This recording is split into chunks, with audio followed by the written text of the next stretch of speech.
20,000 पद सर्जित किए हुए हैं, लेकिन वित्तीय स्वीकृति नहीं है। कुल लेकर के 37,000 के आसपास पद हमारे खाली हैं। और पिछले 10 सालों में, पिछले 1.5 दशक में, 2010 के बाद में हमारी 14,000 स्कूलों को सीनियर सेकेंडरी स्कूल में कन्वर्ट किया गया है। उसमें हिंदी और अंग्रेजी के लेक्चर नहीं है।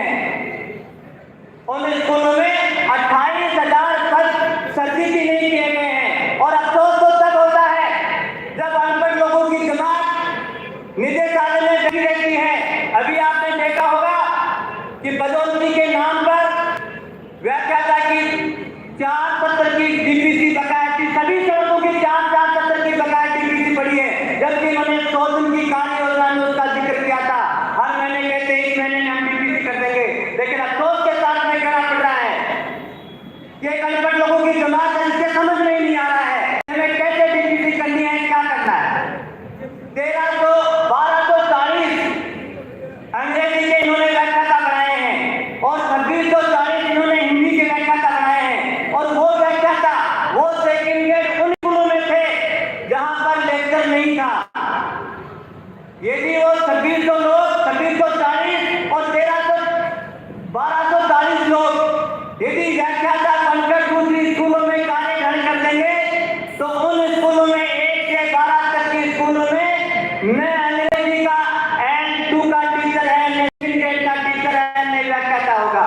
क्योंकि सेकंड ग्रेड से ही व्याख्याता का काम चला रहे हैं पिछले 14 साल।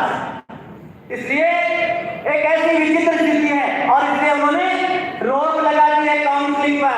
इनको अभी तक ये पता ही नहीं 10,000 की डीपीसी इन्होंने वाइस प्रिंसिपल के रूप में की थी 2022 में, और 2022 की डीपीसी उन्होंने 23 में की थी सर्जित पद पे के 22 में। उन 10,000 में से 8 लोगों ने कार्य ग्रहण कर लिया। आज ये लोग वहीं बैठे हैं। कई स्कूल में 13 वाइस प्रिंसिपल बैठे हैं। डोम का एक स्कूल है जिसमें 14 वाइस प्रिंसिपल एक साथ बैठे हैं। लक्ष्मणगढ़ के एक स्कूल है जिसमें 7 वाइस प्रिंसिपल एक साथ एक जगह बैठे हैं। आज ये लोग कार्य ग्रहण कर चुके हैं, लेकिन 10,000 पदों को रिक्त मानते हुए उन्होंने डीपीसी कर दी। अब इनको कहाँ लगाए? अभी तक 5,000 लोग वहीं बैठे हैं, इसलिए काउंसलिंग पर रोक लगा दी गई। इसके साथियों, निश्चित रूप से हमें इनकी नीतियों को समझने की आवश्यकता है, वरना आने वाले वक्त में इस आधुनिक शिक्षा के ढांचे को बर्बाद होने से कोई नहीं बचा पाएगा साथियों। दूसरा मैं निवेदन करना चाहूंगा आपके बीच में, अभी एक सगुफा कुछ दिनों पहले सरकार लेके आई थी, पूर्ववर्ती सरकार ने बुढ़ापे की लाठी को पुनः बहाल किया था, जिसको ये लोग पता नहीं पाए और एक बीच का रास्ता निकालकर एक नया सगुफा लेकर आए हैं। मैं निवेदन करना चाहूंगा आपके बीच में, राजस्थान मिशन शेखावत के लोगों के बीच में कि तैयार हो जाइए। 1 अप्रैल से ये राजस्थान में भी उन्हें यूपीएस लागू करने की पूरी योजना बना चुके हैं। इससे निश्चित रूप से बुढ़ापे की लाठी फिर मिलने वाली है, उसका भी हमें निश्चित रूप से पुरजोर तरीके से आपने पहले भी विरोध किया है और आने वाले वक्त में भी आप विरोध करेंगे। राजस्थान का वो संगठन जो ये बड़े बड़े दावे करते हैं, लेकिन आपके संगठन ने पिछले 2 सालों से अभियान शुरू कर रखा है, एक बड़ा संघर्ष की मुहिम शुरू कर रखी है कि हमें पढ़ाने को।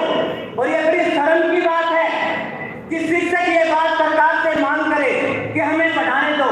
हम कोई मांग नहीं कर रहे हैं, हम सिर्फ ये मांग कर रहे हैं कि हमें पढ़ाने दो।